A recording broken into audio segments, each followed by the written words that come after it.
Hello students, hope you all are fine. Today we are going to do spirochetes. Spirochetes term was first used to describe large, flexible, motile, anaerobic organisms. It belongs to the family Spirochetaceae. They move by forwards and backwards by bending and rotating the body. They vary in size कहाँ से कहाँ तक as short as 5 micrometers to as long as 20 micrometers. They divide by transverse fission and there is no definite nucleus. They are not easily stained but instead are stained by silver impregnation techniques. Spirochetes belong to three genera: Treponema, Borrelia, and Leptospira. The genus Treponema consists of numerous species. These include commensal treponemes, which are usually found in the mouth, gastrointestinal tract, and urogenital tract of humans. जो ट्रेपोनीमा होते हैं ये छोटे size में होते हैं, पतले होते हैं, फ्लेक्सिबल होते हैं, and they move by bending and rotating motility. जो इनके स्पाइरल्स होते हैं ये लो रिफ्रैक्टिव इंडेक्स होती है इस स्पाइरल्स की. Therefore, we cannot see it with the ordinary light microscope, but instead dark field microscopy is used. Now, what is the pathogenicity? Today basically my aim for this lecture is that to tell you something about syphilis. Treponema pallidum causes syphilis which may be acquired sexually or congenitally. Now, syphilis sexually transmitted जो syphilis होता है that is occurs in 3 stages. First is primary, secondary and latent stages. Infection होने के 2 से 4 हफ्ते के बाद एक अल्सर जो है वो हम around the genital area develop होता है. इसको हम बोलते हैं शैंकर. ठीक है, शैंकर क्या होता है?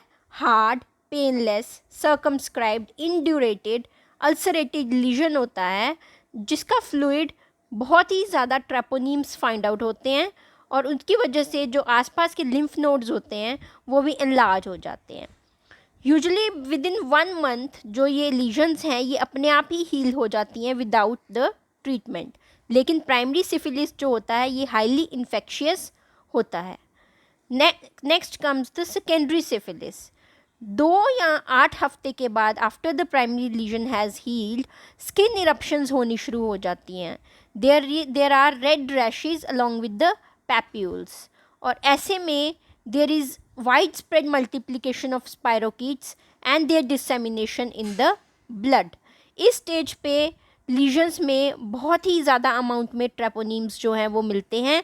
The patient is highly infectious and can transmit Treponema pallidum in his blood. और इस स्टेज में along with the pallidum in the blood there is malaise, fever and generalized lymphadenopathy. और 30% पेशेंट्स में तो जेनाइटल लीजन्स होते हैं उनको हम कंडाइलोमेटा कहते हैं. ये स्टेज जो है 10 दिन से लेके 1 साल तक जो है वो चलती है. Next is early latent syphilis. ये एक इनएक्टिव पीरियड होता है जो कि सेकेंडरी स्टेज के बाद होता है. इसमें 70% पेशेंट्स को कोई भी साइन डिजीज़ का नहीं होता. ये नॉन इन्फेक्शियस स्टेज होती है लेकिन फीटस को इन्फेक्टेड प्रेग्नेंट वूमेन से ये हो सकता है. तो ये पीरियड जो होता है अर्ली लेटेंट सिफिलिस का ये 1 to 2 years after the secondary stage होता है. Next come the late syphilis. ये जो स्टेज है ये 3 साल के अंदर अंदर after the secondary stage in an untreated patient जो है वो आती है. इस केस में there is progressive inflammatory lesions of any organ और tissue, central nervous system involvement या फिर कार्डियोवैस्कुलर सिस्टम इन्वॉल्वमेंट, ये सब कॉम्प्लिकेशंस जो हैं वो आती हैं. और लेट सिफिलिस में जिसको टर्शरी सिफिलिस भी बोलते हैं हम, देयर आर फॉर्मेशन ऑफ गमाज और ग्रेनुलोमाज ऑफ द स्किन और बोन, लिवर डैमेज, आई इम्पेयरमेंट और air dysfunction. Neurosyphilis may appear as acute meningitis or meningovascular involvement of the CNS. This condition is also known as general paralysis of the insane. Now, there is a word congenitally acquired syphilis. एक pregnant mother को जिसमें कि syphilis treat नहीं किया गया हो, वो अपने इन्फेंट को इन्फेक्ट कर देती है through ट्रांसप्लेसेंटल transmission, and this results in about 40% of fetal death. If the infection occurs in the pregnancy, abortion may result. Clinical symptoms in live born babies may not appear even after 1 year after the birth.